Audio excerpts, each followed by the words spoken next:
So good evening, everyone. I am Hamza Ahmed Khan and I am from IIS WBM, and it's given me immense pleasure to pursue my 2 months of internship here at NHRD chapter Kolkata. So today in this session, we are going to discuss about role of HR in creating risk intelligent organization. So we have Miss Aditi Mukherjee with us. So Miss Aditi Mukherjee is the Executive Vice President and Head Human Resource, National Commodity and Derivative Exchange Limited. Miss Aditi has an overall 21 years of management experience. Miss Aditi holds an executive program in strategic HR from IIM Kolkata, PGDBM and BSc from Calcutta University. Miss Aditi has formerly been in association with the highly respectable brands like Tata, PwC and NIIT Limited in multiple positions. Prior to joining NCDEX, she has associated with Tata Steel as head HR corporate functions vertical close to 4 years based in Mumbai. Thank you so much, ma'am, for joining us. And now I would like to hand over the session to you, ma'am. So please carry forward, Ms. Aditi Mukherjee, ma'am. Thank you. Good evening to the audience, National HRD Executive Council and the members. The world of work has witnessed a colossal revolution and a metamorphosis beyond anyone's imagination owing to the pandemic. In this new world of work, a revolution of a dynamic partnership, as many would like to say, the power couple of corporate world has emerged. Many will know that the role of the CIO and the CHRO collaboration ushered in a transformation in the way of work. And now, since every business is paving the way to become more digital, a lot more will surely be seen in this space where rudimentary principles will get thrown out of the window and innovative future of work emerges.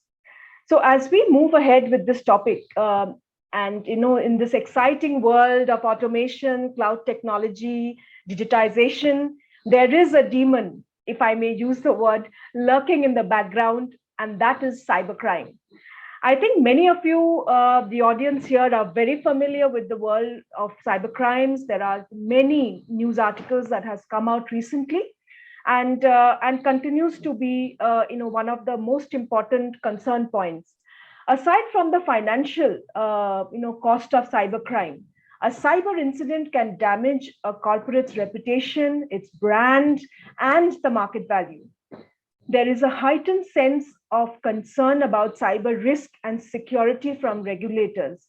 I myself come from a highly regulated environment and organization, and I can tell you that the kind of regulations that are in the anvil or in the periphery, which are being debated, is a lot robust.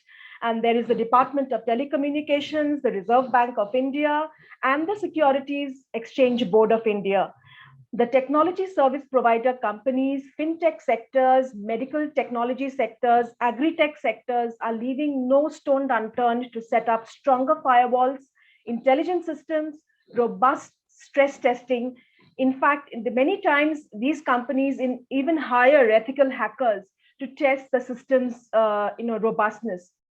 Now, the CIO and the CEO are also feeling the heat as boards are seeking greater assurance on adequate IT controls and data governance structures and processes. Now, all this looks very, very macro. Now, what we will do is through this macro, we will try to bring this whole conversation to a more micro level. And that is the reason why I'm very glad to invite Dr. Ram into this deliberation. What we will try to decode is understanding the emerging area of security in a cyber world, the risk exposure that HR department has, the role of human resource professionals in managing their own departmental risks, and the larger role in preparing the employees. But before I step into this conversation, I must thank NHRD Kolkata for endorsing this evolving subject and providing an opportunity to bring this discourse to a wider forum. So thank you, NHRD Calcutta chapter. Welcome, Dr. Ram. Can you hear me? Yes, loud and clear. Thank you. Thank you. Thank you, Dr. Ram. Okay, so I'm very happy and I'm very glad that you could join us today. Before we get into the finer details of this topic, I will request you to provide an opening few words on what is risk intelligent culture. How should non-tech people like us decode this? Sure. Thank you, Aditi, for bringing me here. I'm happy to address this august audience of NHRD across India. I'm very excited to share my thoughts.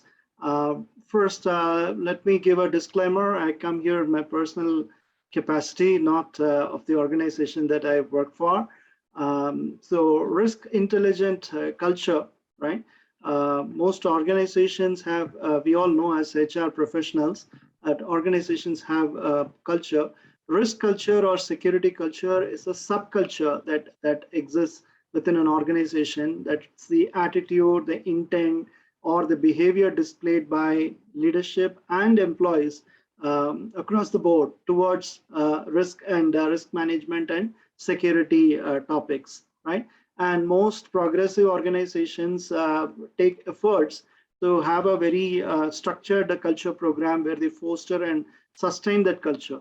So risk culture, it's like the background music, I would say, where employees are automatically, they know what is the best practice, what are the do's and don'ts they need to follow without fear or favor. That culture will be inculcated, and that would help in following the best practices, and that's very critical in organizations.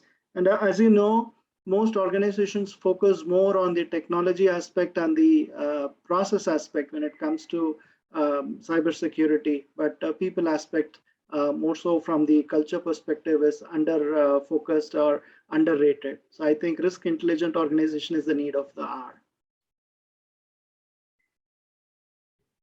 I think you are on mute, Aditi. I really love the statement that you mentioned that risk intelligent organization is like a music. Okay, and every employee, music. Yeah, every employee has to play that music.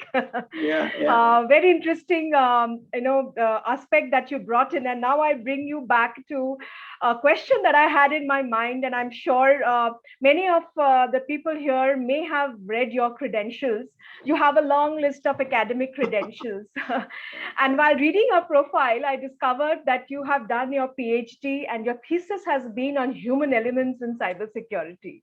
True. Now, as you already said the context very well, that it's like a risk intelligent culture is like a background music where everyone has a role to play. What human elements influence cyber risk? Yeah, human element, of course, when you talk about, okay, I got a few slides to share. If I can share, then probably that would make things, absolutely. The more visual cues people can connect better instead of listening to, right? So can you confirm if you can see my screen?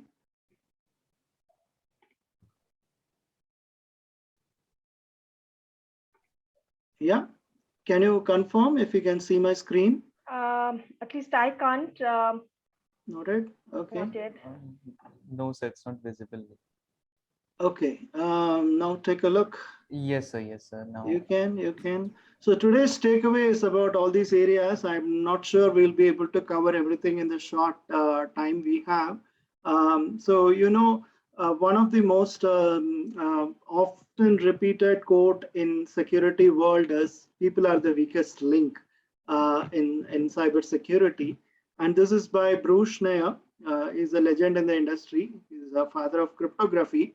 So he talks about how people represent the weakest link in the security chain and all are chronically responsible for failure of security systems. So people can easily be exploited, right? So you have heard about the social engineering attempts that we keep seeing, right? Phishing mails that keep hitting our inboxes, our emails, or the latest scam is people call you from unsolicited number, unknown number, and then they will try to say, we are calling from an insurance company, there is insurance awaiting you. So these are all phishing attempts, either through email or through voice.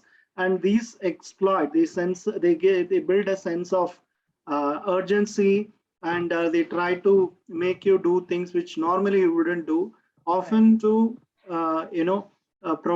make you provide sensitive credentials or sensitive information or part with money.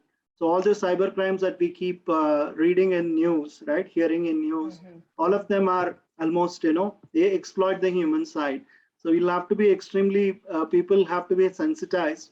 And all these phishing attempts, even though we do have technology controls, you have software to, filter such mails, but human awareness, security awareness on what's happening is more important than any form of technology that can provide.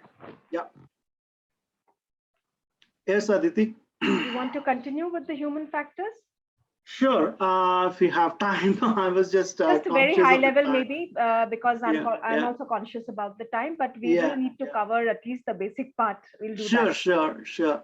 So the most importantly, if you look at the human factor strategies, which we would want to address along with all stakeholders, for us cybersecurity professionals, it's a team game. Our security program is not just the security team would do.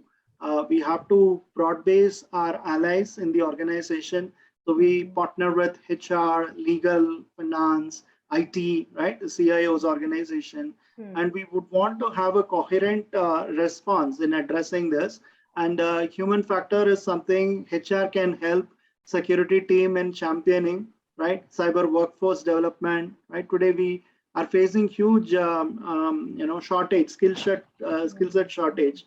So that is one aspect that can be, innovatively handled.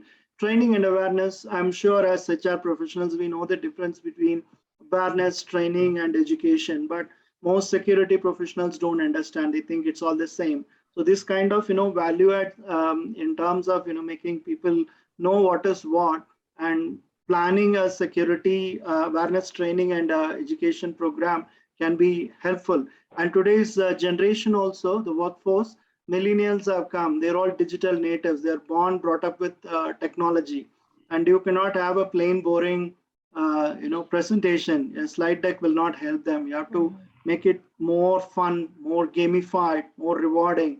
Otherwise, they're not going to pay attention, right? And their outlook towards following rules. I'm not just talking about security rules, security policies, procedures, and so on and so forth. Generally, organization rules itself is very different. Their outlook approach is different. I'm sure as HR professionals, you would have opportunity to observe how things have changed in the last few years, especially with the debut of all these kids, the digital natives, millennials who come into the workforce. And other important aspect is how you engage with these senior leadership and stakeholders. And they are the key people. They set the tone at the top, right? The board members are the senior management folks. So HR can partner with security and help in setting the expectations and the agenda, how we want to go about. Yeah. So I thought that I will highlight. Thank you, Dr. Ram. You brought up quite a few interesting human factor strategies. One being the whole workforce development and taking the workforce along with us. Yeah. Second is the whole training and awareness part, which is obviously sits with the human resources department. Sure. Third is the stakeholder engagement and leadership, taking the leadership along. I will come back to this part once again, but I have a question. When you mentioned about the post-pandemic, rather during the pandemic and even post-pandemic, we all know and we have witnessed the accelerated pace of digital transformation and cloud adoption in many industries. Even the most traditional industries such as manufacturing, production, which usually people say it's the product which matters, but here we are talking about smart factories. The whole Internet of Things have also, kind of infiltrated or, integrated in the production process itself. Now, keeping this aspect in mind, I just wanted to understand, while there is a need of the hour that has surely enhanced the need of the digital transformation, but there is a flip side to this as well, according to me. On the flip side of this is the increasing amount of cybercrime being carried out using tactics such as stealing access, credentials, infecting systems with malware, ransomware. I remember one of the very unseemingly interesting email that had come to one of our employees was that you have been promoted, blah blah blah. Please click on this link, and because we cultivate a we cultivate a high amount of reporting in our for cyber risks. Obviously, the email was reported to the IT and of course to the HR. But what I'm trying to say is this kind of phishing, very unseemingly simple emails, take away. Phishing attacks are also posing data threat and processes and systems. Now, as HRs, my focus as a human resource leader has been mostly to look at people's convenience. It is people's convenience which matters most, while risk and information security teams have always focused on security. Now, these two are very contrasting. So more security means more inconvenience for people. What do you have to say on this? Yeah, security and convenience don't go together, right? So if you need a secure system, obviously, convenience will take ahead. And we always have this triangle, right? Security, convenience, and functionality. All three getting on the same weightage is very difficult. And nobody likes inconvenience. Even you go in the airport check-in counter, if the police or the security is asking you to step out for additional checks, no one likes it, right? And people question why I've been, singled out. So convenience doesn't go well with security. There is always a trade-off. And again, this is a very popular quote. Of course, it is very cheeky though. Given a choice between dancing pigs and security, users will pick dancing pigs every time. So it shows, we always, as users, we are looking for easier way to, access our systems and following easy way to do. We don't want to follow the protocol and rules. So please bear in mind, all security controls that have been put together is for the organization's data protection and IT infra protection, right? Infrastructure protection. Right. There will be some amount of inconvenience. And not only that, you look at it from a different human aspect. Mm-hmm. The way security is looked at by different stakeholders is, is not the same. Agree with me, right? Yeah. The way they perceive. Junior intern versus a company's managing director, everyone looks at security in a different view. So this, how do you manage this? That's where we want to inculcate a strong common security culture where everyone looks and shares a common vision towards security. That will make life all the more easier for everyone, right? And we don't want, as HR professionals, too much turnover, people getting fired because of security policy violation. It's a pain. So when you inculcate all these things in your culture initiative, then life is easier for everyone, right? Right. Yeah, so thank you. I think what I hear you say, what you're mentioning is we need to find a balance between security as well as convenience, because I completely agree with you is that the cost of non-compliance is far greater than the cost of I completely am with you on this. And I think, but saying this again, it is said that, you can take the horse to the water, but you cannot force the horse to drink, right? So let's replicate this statement to a cyber world.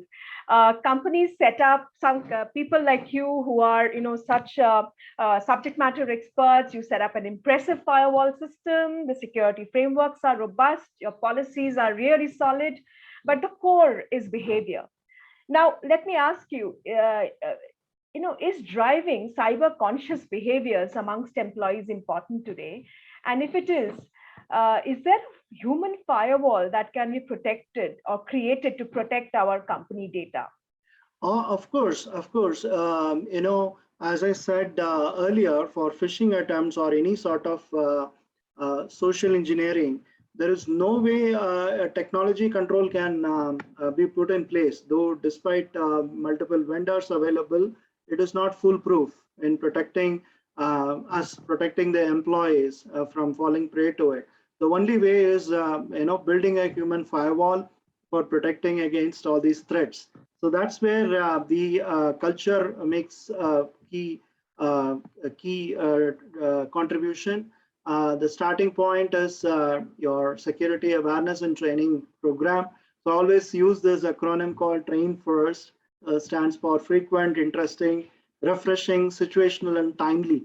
It is not that you, on the day one part of induction, you do some slides and then forget it. Because security is a very dynamic world. You have multiple threats that keep happening, keep emerging every day, and will have to take inputs from the security team. HR can partner, and people are also dynamic these days, especially in the great resignation movement that is underway. So people are leaving companies and a lot of new folks are joining. So people come from varied background. Not everyone will have that maturity towards data security, right? So you have to bring them into the system and bring them towards, a common security, shared values and culture. So that's where this will actually help. And again, one size wouldn't fit all, pretty well when it comes to providing awareness. I need to customize. It should be a role-based awareness program for different folks.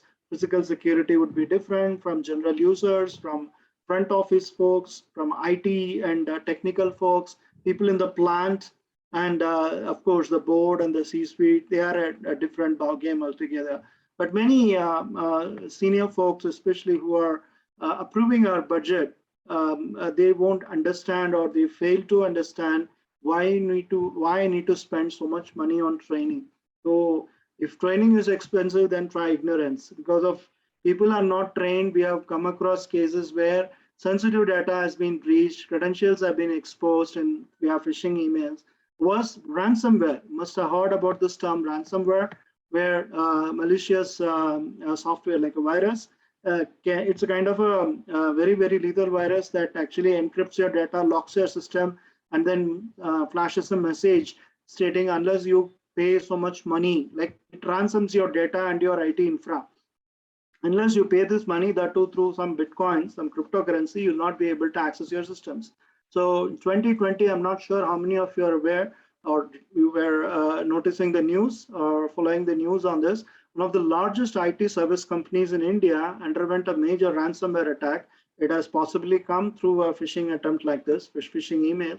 An employee probably has clicked the link and it actually unleashed this ransomware. And it locked the systems. $550 million was the total loss that was estimated.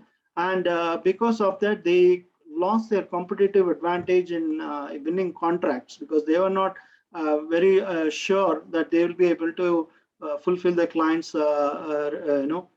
demands and requirements. So they lost a lot of contracts. So you know how critical this aspect is. Training is very important, and that would help you in building a strong human firewall. And these skills, though it can be customized to your company, more or less security awareness is something like a life skill wherever they go, whichever company they work. These are all skills that can be transferable. And even in personal lives, there is very, in this digitized world, we are all hyper connected. We use a lot of digital tools to do transactions or banking transactions, online purchases and stuff. And all these skills will actually help employees in their personal lives as well, in taking some precautions, not falling prey to all these scamsters and getting into trouble, right? So that's where I thought human firewall would actually is a very key word for us. We want to build a human firewall among our workforce. So what you're saying is that cyber security training needs to be part of the induction process itself. True, right? true. So that is one. Number two, I also think that what you are proposing is that cybersecurity awareness and should be a round the year exercise and not just at the time of joining only. True. And True. the programs needs to be customized based on the user, on the target. Yes, same security program, but different people will have different needs. That's why I say you customize based on the roles, right? So somebody in a technical role, someone IT sysadmin, please customize the program that will suit them on technical skills, how to identify ransomware, all those things, vendor inputs and stuff. Whereas those kind of content would not make sense for a general user like you and me, right? So that's why, that's what I should make it very targeted training content. So where is HR? One is, of course, I understand the course curriculum will be provided by the subject matter expert. But can you help the audience understand their role in this, in the entire thing, from a induction, and how do you think that HR can actually implement it on the ground? Sure. You probably know your HR professionals would be familiar with the hire to retire life cycle. So if I may use that, probably you'll get an understanding. So in the hire to retire life cycle, there are many touch points for security. Please try to incorporate. Hope you can see my screen, right? In the hire to retire life cycle, please incorporate security touch points. It starts with what kind of data that you are collecting from the candidates when they apply for the job. Because today we are working in a regulated environment. You have so many data security and privacy regulations that we need to be compliant and ensure that don't collect too much data. And also ensure employee data is protected. Incoming employee data is stored securely, encrypted, and not very few people based on their roles get access. And you need to do the background verification for everyone. Again, it depends on companies' philosophy and outlook towards what kind of candidates they are actually hiring. But at more at senior level or client mandated roles or businesses, then you need to have background verification. And again, at senior levels, it will be more in-depth, including social media profile check. What is the activity they do in social media? Whether they are controversial or not, all those stuff. And once only after clearance, in mature organizations, only after clearance, they actually onboard employees. I remember when I when I got an offer with a large multinational, a French banking multinational, I was excited and just on Monday was supposed to join. On Friday, I get a call stating your background verification is not yet cleared by the agency. We see some anomalies in your last working date in one of the previous companies, 2 companies before. It was shocking for me. Then they said, go and get it sorted. Before that, we're not going to onboard you. So I had to go on Monday, go to my ex-company, and then I asked them, what did you give? What data did you give? They gave a different last working date from what I had submitted in my relieving letter. So that level of scrutiny they do. And then got it sorted. Then they blamed it on the ERP migration. When they migrated to a new ERP tool, the dates have changed. It was a genuine mistake. So I got a revised letter, which was matching with my records I had. And then I had to go and scan it and mail it. After checking, they allowed me to join on Wednesday. They said the next induction is on Wednesday. So you know how much regulated industries go, to what extent they go before they onboard employees. They want people to be clean. So that kind of scrutiny and rigor should be there. And of course, at ongoing, we should have frequent interventions. HR can do a great role in partnering with security on training and education initiatives. And of course, at the exit level, when employees move out, you can, there should be a process to deactivate their accesses quickly on the same day, ideally on the last working day, and also ensure that their assets are, received back. There are cases where things slip through the cracks. That's not an ideal thing. And including, the exit process. They have to be briefed that just because they leave the company, they cannot share sensitive information outside. They still have a responsibility to protect that. And if you know, historically in the British times, the concept of notice period was 21 days. I'm sure you must be knowing. And in the 21 days, they'll not be assigned any work. So idea was psychologically, they said, if a person stops doing a routine activity for 20 days, the nitty-gritties and nuances is something he'll forget, he or she will forget. So he'll not remember exactly what he did, the minute nuances. But that was the concept behind notice period. But unfortunately today, due to work exigencies, we do not have the luxury of allowing people to sit idle. So until the last working hour, we make them work and do documentation and all the handover and stuff. That's not an ideal one. Now coming to the specific, hope you can see my screen. Can anyone confirm? Request one of the audience to confirm if they can see, just put it in the chat box. Yes, sir. Yes, so we can see. Awesome. Okay, so these are the touch points I thought I'll share. So very specific to cybersecurity promotion, how HR can help. So it starts from day one onwards. You see the delivery schedule. It actually has throughout their employee life cycle. There are various interventions, right? Awareness program elements, and it's not just awareness program alone. You can do multiple things where you can reach out to employees, including recognitions and rewards for best behavior and exemplifying security best practices, right? And for focus group meetings and briefings, and you can also do effectiveness survey. That survey will give you a lot of insights how it is actually being run, and through that insights you can take corrective actions and also enhance the program, right? The other thing I was talking about was the briefing during exit clearance. So that is also an important thing, right? So very importantly, please look at it in a holistic way that will enhance the security culture. At the same time, you need to get approval from the management. Without executive buy-in, this initiative will not go anywhere. So please champion and get it and help the company to be secure, right? And I see HR as the spearheading team for this. And I thought these touch points in the hire to retire life cycle will actually be helpful. So there is no room for any ambiguity or lapses. Thank you. I think the security touch point that you have covered, I'm sure the audience here and will surely benefit from this interaction, and especially the chart that you have shared.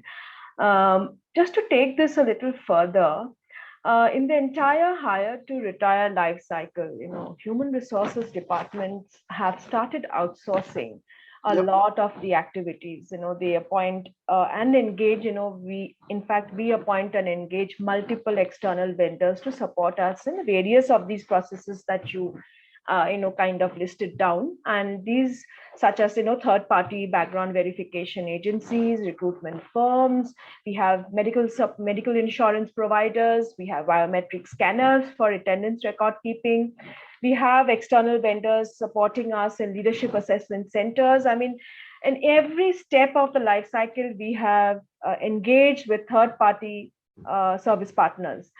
Now, this also, we are sharing a lot of information with them, right? And they are all confidential data. Can you help us understand the risk exposures that HR can have through third-party vendors and some good practices of cyber resilient organizations, and how are they managing this kind of, what practices are they instilling to, kind of bring in more robustness and vendor management? Sure. Obviously, HR would be sharing stuff like specific to HR. I'm talking about HR operations, maybe the employee data, payroll data, health data of employees. These are all very sensitive. Different countries view them in a different way. In countries like Malaysia, you cannot even talk about whether marital status of the employee, right? So these kind of local laws you have to take into account as to what kind of data you can actually share with the external parties. And obviously, you'll have to do a vendor due diligence. Mostly it will be spearheaded by your cybersecurity team. This team will have their vendor due diligence checklist or questionnaire, and they look at what kind of security controls, what kind of security program these vendors are having. In terms of certifications or endorsements by different global bodies, like are they ISO 27001 certified? That's a gold standard in cybersecurity, information security management system. I'm sure you must have heard about ISO 9001, that is for quality management system. ISO 27001 is for information security management system. Then you'll have to ensure that the vendors are actually complying with or aligned with your company's security program expectations and requirements. If they don't make the cut, then you cannot engage with that vendor. Most progressive organizations, security teams will say the go or no go decision with this vendor, depending on the vendor's security program maturity. If your vendor is not having adequate controls, then it is very risky to engage such vendors. So that will be the first thing when you engage with any vendors. Second thing, ongoing basis, cybersecurity teams will have a third-party risk management program, what we call as the TPRM program. So this is an annual assessment they do. They go on site, and of course, in the COVID times, currently it's all happening online. On site is always better. You go to the vendor premises, look around, look at their people, interview their people, talk to the key executives, observe the operations, go to their data center, ask for documentation and evidences. Everything happens in person is always better to be satisfied about the security controls they have. So this TPRM is an annualized security intervention where you assess the vendor's capabilities. Obviously, you do not want to give your payroll data to a vendor who doesn't have, because they'll be doing it for multiple other clients, and they don't want any sort of mix-up. You don't want any sort of data breach, because confidential data, once it is breached, confidentiality is gone. Everyone will know what is your CEO's salary, what is your CFO's salary. That's a very awkward thing. And it's very important that you evaluate the security controls in partnership with the cybersecurity team.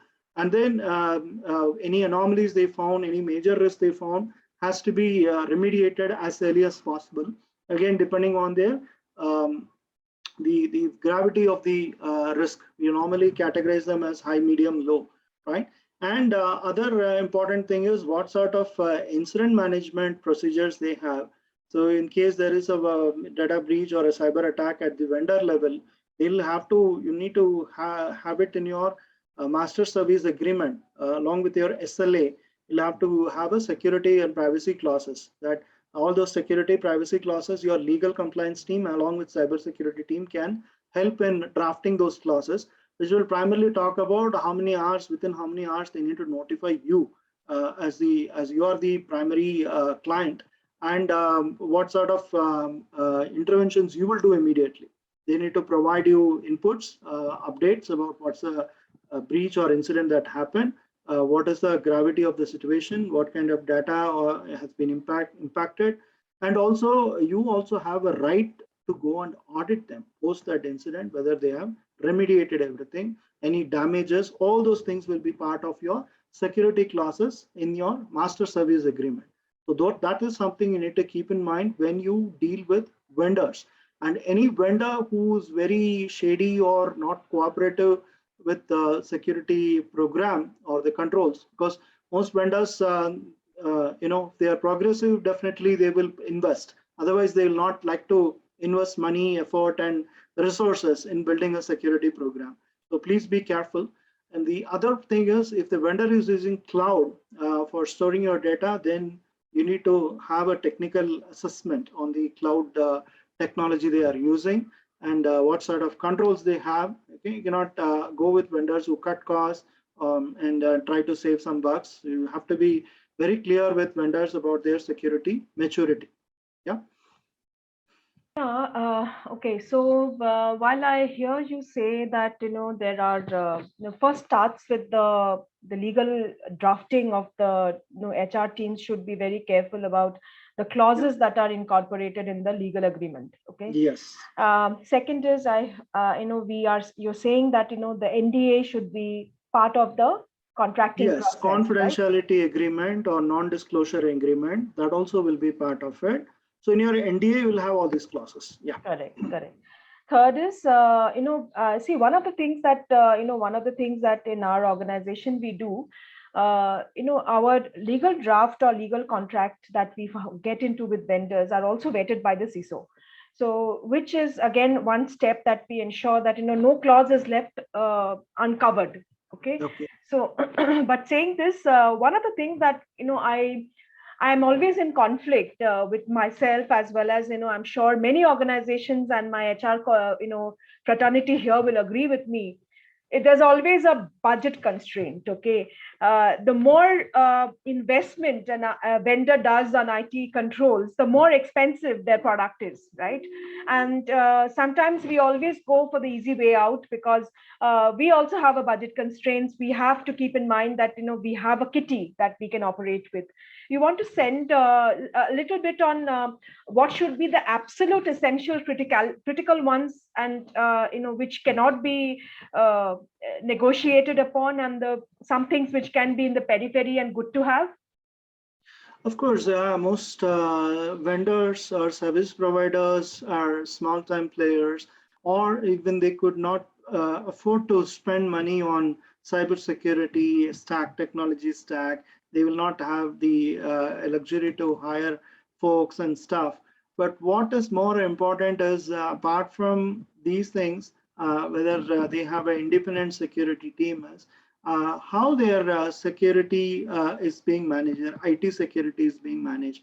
Whether if IT team is running both the functions, fine, but please ask them to demonstrate that the data that you entrust with them is secure. That is an important thing. It doesn't matter whether it is hived off into a separate function, but the bare minimum, what we call as the minimum baseline controls, right? So your security team can come up with the minimum security baseline controls, which are absolute must. It cannot be negotiated, non-negotiable controls. And depending on the data sensitivity, obviously you will not give your payroll data to a vendor who doesn't have enough this thing. So that's why we say all your data can be classified accordingly, whether they are restricted, they are secret or confidential. You can have that hierarchy. Which are public data. You mean classify the data into public, internal, and confidential? Yes, yes. Depending on the data sensitivity or classification, you can choose your vendor. Obviously, payroll data, client data, these are all very regulated ones. You cannot give it to a sloppy vendor. But others which you are outsourcing, you can always take a chance. You look at what is the impact if it gets breached or stolen. What is the impact analysis? When you do, you can be very clear and you can take a chance, right? Right. So thank you. I will, for the interest of time, I will go to the last question of this wonderful conversation that we are having, Dr. Ram, because we started with at a macro level, what are the human elements that influence cyber risk. We also covered in our conversation the convenience versus inconveniences and risk versus HR focus.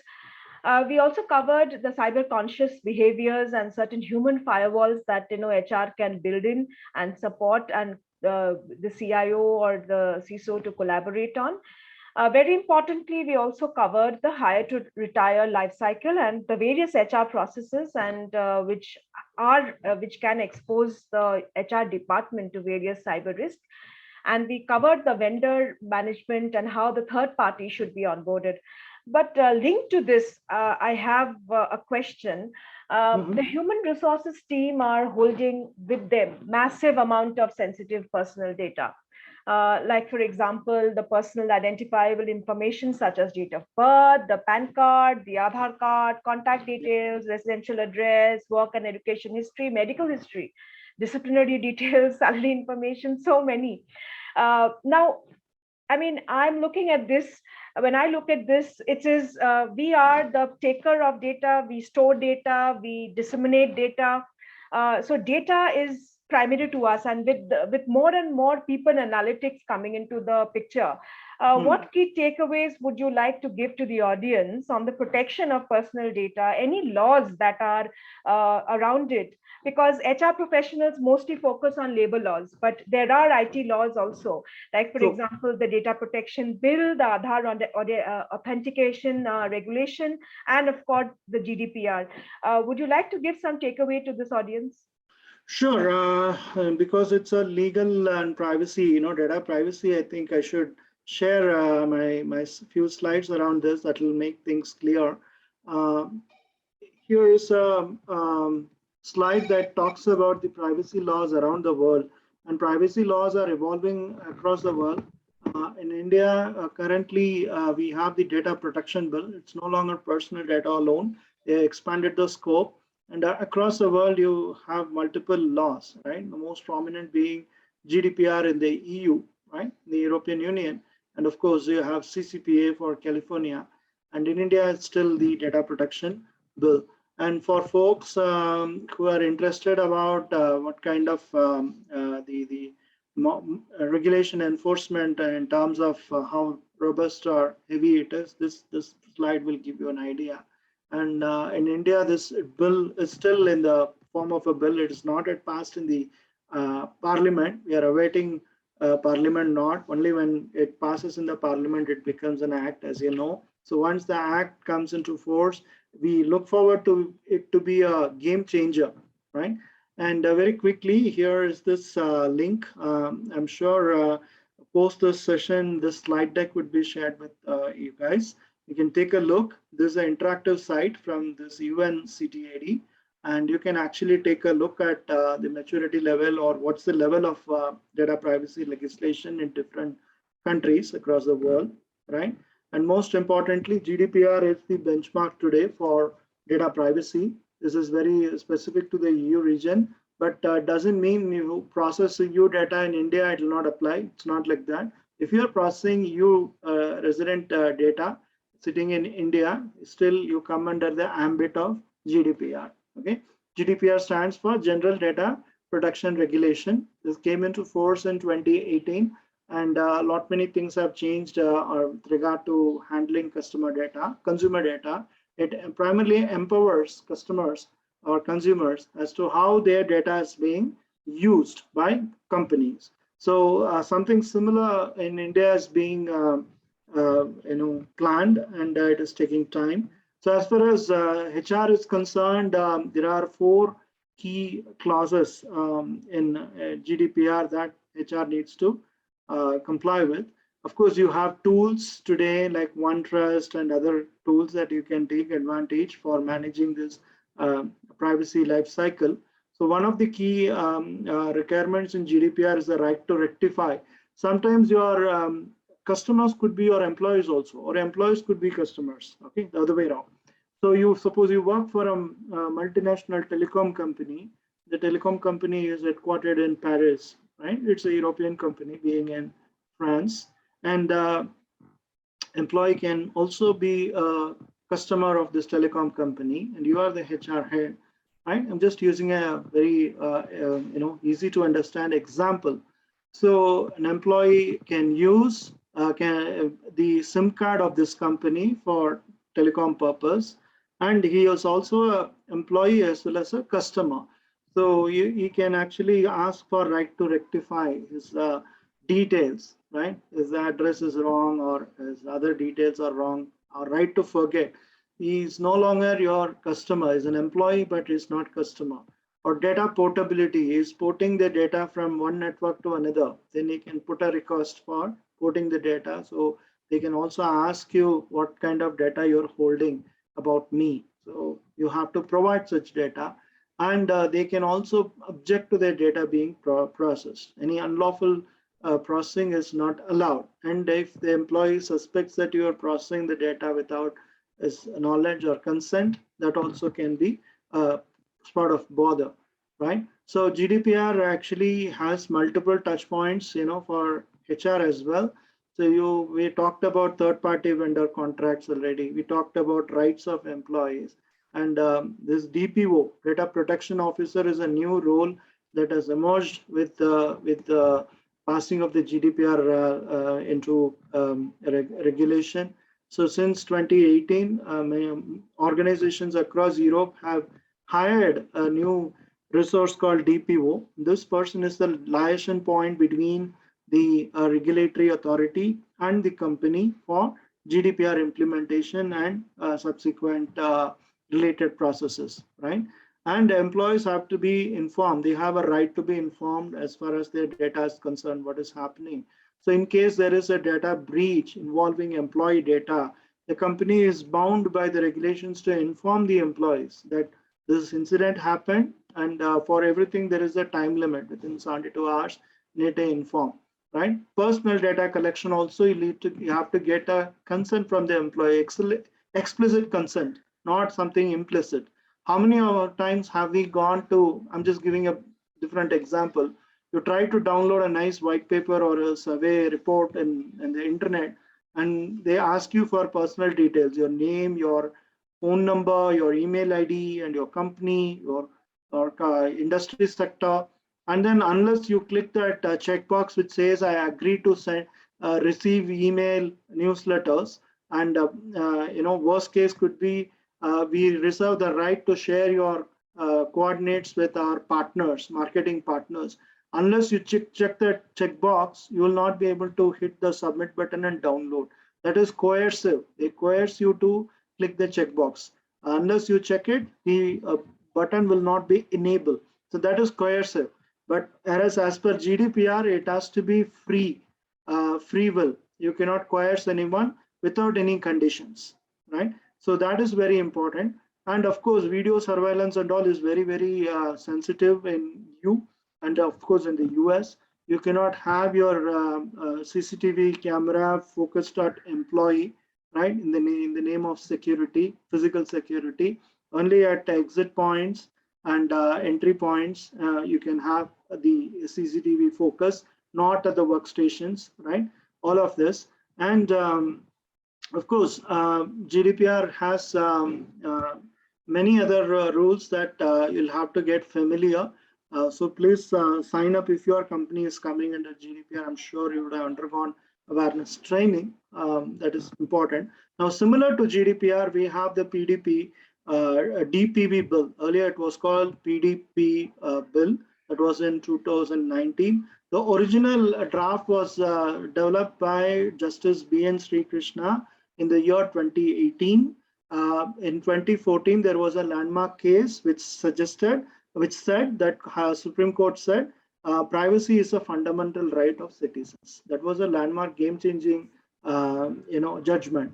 And until then, nobody bothered about data privacy, but that judgment changed in 2014, Union of India versus Puttaswamy.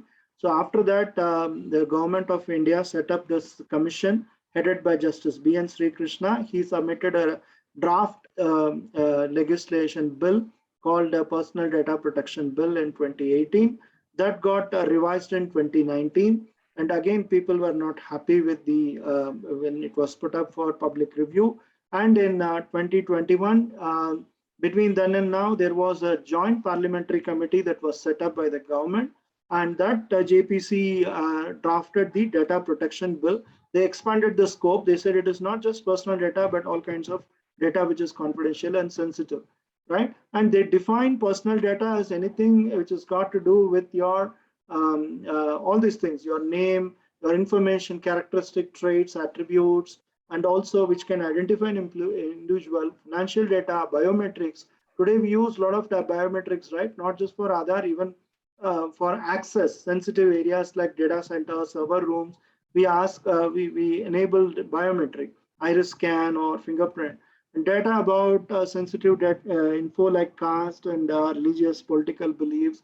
Even today, you cannot disclose the sexual orientation. So it's become that sensitive, right? So these things are all very classified as personal data. Now, this data has to be protected in a way you have adequate security technology controls. They have to be encrypted. So that's where cybersecurity team comes into play. Get the inputs from to be sure and safe, please get the law interpreted by your legal team. The legal team are the best people to interpret any law. You and me may have actual knowledge about the data privacy bill or the data protection bill, but only when it comes from the horse mouth, it will be valued. So you may be very intelligent understanding the clauses, but get approved or get it from the legal team, and then work with cybersecurity team as to how this data can be protected. So all the security controls which normally we put in place, like your multi-factor authentication, your data encryption, data masking. So you must have heard about, seen data masking, right? When you receive your credit card statement, Your entire 16-digit credit card will not be visible. Only the last 4 digits will be visible, and others will be X'd out or blacked out. So this is called data masking or data anonymization, right? You cannot identify me. Ram's age is so and so. You can say Ram's age is, this is a band between 40 and 45. So that kind of controls you should put in place, right? Right. So, Dr. Ram, I'll pause you here for a minute. While these are extremely important points, but I think one, on a very on the ground kind of, if I were to kind of take my audience here or the audience here on the ground action, whether there is a bill coming up or there is a law in place or whatever be the case, but I think from a very, very simply put, is there one or two key aspects that the audience can incorporate as a good practice from a data governance perspective? Like you said, masking of Aadhaar number, but very few companies have the required software to actually mask Aadhaar numbers. But Aadhaar number is required for Provident Fund, registrations and execution. So I'm just what would you suggest? I mean, is there something that people can do here, the HR folks? Of course, you restrict access to, say, your HR team is a large team. So restrict only to folks who actually perform the role. We call it as a role-based access control. Right. You are a multinational, you have 50-member HR team, 50 people, 60 people, but only 2 or 3 people are actually involved in this work. So you restrict only to them. Have multi-factor authentication, train them on awareness, how to handle phishing calls or phishing mails. And the latest thing is the spear phishing or business email compromise. People who are in the authority of, approving vendor bills, vendor payments, they have been targeted. So you get a mail supposedly from the CFO saying, I'm authorizing this payment. So please make the wire transfer, talk to accounts and pass it. So you have to be extremely careful about vetting such emails, right? And always when something strikes you as suspicious and out of place, always trust your guts and do not do anything that is put your company data in trouble, in jeopardy, right? So all these security technology controls, work with your HR, with your security team, get the approval, budget approval from your CFO, build a business case why this has to be, gang up with your legal team, why security investment is important for protecting HR data, right? Because tomorrow after an incident, everyone will start pointing fingers. Correct. You should have told me before, I would have approved, right? Insight is always very, very useful, but that's not going to help in the case of a disaster, right? Right. So, absolutely. Thank you so much. As we are nearing the end of the conversation, I'm sure the audience here will have a lot of questions here, and I can see Imon, hi, good to see a question from you. And Imon is my former colleague. So some large multinational companies, Imon asks, some large multinational companies have received consent orders due to data breaches and inadequate data protection infrastructure for customers and employees. Are the solutions discussed today scalable and cost effective? Scalable, of course it is scalable. Today you have multiple plethora of vendors today to help you. But question is whether it is cost effective. Any new technology is bound to be expensive or at a premium. Again, it depends on what is your budget and what is the importance you provide to protecting data. And security is not cheap either, right? So that's something you need to keep in mind. And always go for commercial product. Of course, there is a lot of buzz around open source products, which is much cheaper, or sometimes it could be free as well. But it always has an element of risk. What if the open source community is not able to, customize as per your needs? You'll always work under constraints. So better to go for commercial products. Be part of, utilize your network, leverage the power of network, get insights as to what other companies are doing. And then you can, get a good product or service from the market, right? And nothing is cheap, especially when it comes to security. Thanks. Thank you, Dr. Ram. Imon, I hope that answers your question. So it depends on how important you make data or security for the organization. So that's what the message I hear. So anybody else has any other question? I'm sure Dr. Ram would love to answer them. I'm actually also learning in the process today. So your questions will also help me learn. So please do ask a few questions here.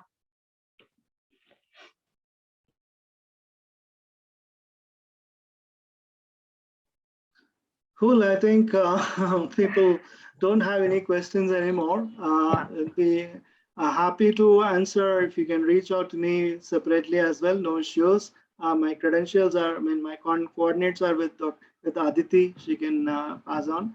And I'm happy to address here. And thanks for having me here. It was a nice evening, lovely evening, spending on a weekend, right? Saturday. You guys take the effort to come and attend. So looking forward to more conversations. Thank you. Thank you, Dr. Ram, and thank you. Okay, there is one question from Arun Mishra. Can the NDA be made applicable to all relevant agencies? Of course, you have to make it. But again, depending on data classification, you can have the clauses very varied, right? You cannot have one size fits all clauses. If it is a small time vendor who doesn't have too many controls, but you need them, you can always customize. And again, the data classification and what kind of work they do for you, right? Then you can always customize. Right. So, okay, there seems to be some more questions which are coming up now. What kind of data is to be treated as most confidential data by HR teams? I think this question, whoever's asking, I think this one was answered by Dr. Ram before. Anything that which is medical data, then confidential data of birth, personal identifiable information such as PAN card, Aadhaar card, payroll data. These are all confidential and extremely sensitive data. So I just hope this answers your question. I don't know your name, but you kind of joined in as HR, but even the car details of your CEO also is sensitive data. Yes. Somebody calls your front desk and says, your CEO comes in a white Mercedes, right? This person says, no, it's a black Mercedes. That is stupid. You should never disclose. And somebody, that's called social engineering technique. You just throw some data and try to get info. You say, want to talk to your CHRO. And this person in the front desk should not say, oh, CHRO has gone on a vacation to Maldives for 1 week, so call after. None of the business to say whether the CHRO is in the office or vacationing. You can say it's not available. That's it, right? So that kind of sensitivity you should give awareness to all the stakeholders, right? Yeah. So thank you so much. And with the interest of time, I hand this over to NHRD Kolkata. Thank you so much, Dr. Ram, and I hope the audience had a good learning from this interaction. Okay, there is one more question where I mean, I don't know, but I think, Abhijit, do I have time to take this question? Yes, ma'am, please go ahead. Okay, there is one question here which has been asked. Where HR data and license of machines are required to keep by same HR, what different methodology should apply, keeping with security? Sanjay Datta asked this question. I think he's asking within the HR team. Sanjay, you may unmute yourself if that's okay. What you're asking is how would you, within the HR team, there should be a different methodology of keeping data secured. Is that your question?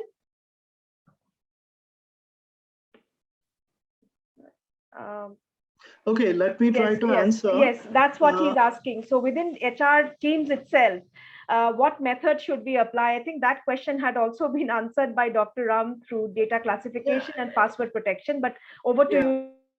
So data owner is the asset owner, right? So whoever is owning the data within HR, that person becomes the asset owner, and the asset owner is also the risk owner.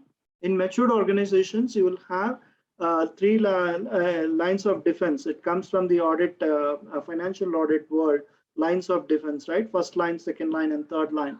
So first line is the business. So business has to have that maturity to accept the risks also. You are the payroll head of an organization. Payroll data is your responsibility, and you own the asset, data asset, and you own the risks also. So you have to have your own budget for protecting security controls, right? The second line of defense is your security team, your central CISO, CISO, the security organization or risk management organization.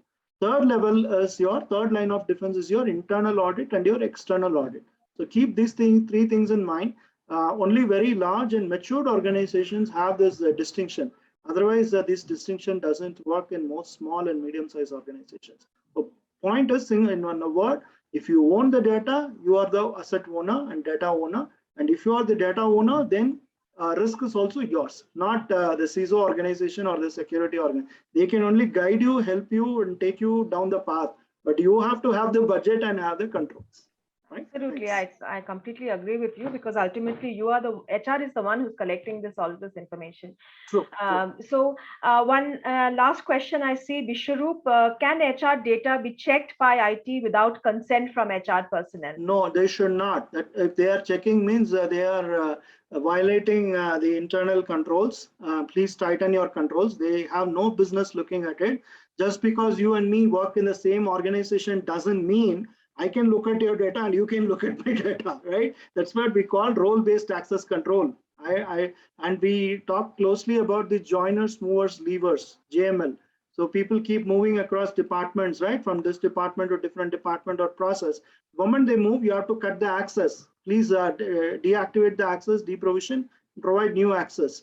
And that is a wrong way, it's actually an offense, or it's not a right to practice if you allow people to look at your data, your department data, by someone who's not authorized, right?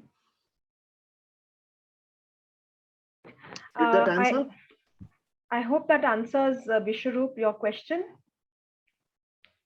Okay. So great. Thank you all so much. Over to you, Shweta. Thank you. Thank you, ma'am. I would like to thank Ms. Aditi Mukherjee and Dr. Ram Kumar ji for enlightening us with their experience and knowledge. It was really an insightful session of 1 hour. We have learned a lot from you two extraordinary masters of your respective fields.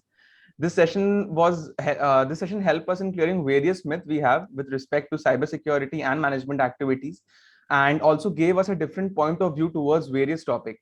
So once again, thank you so very much, ma'am and sir, for giving us this time in spite of your busy schedules. Thank you so much. That's all from my side. Thank you. Thank you so much. It was really nice being here. Thanks. Bye-bye. Thank you. Bye-bye.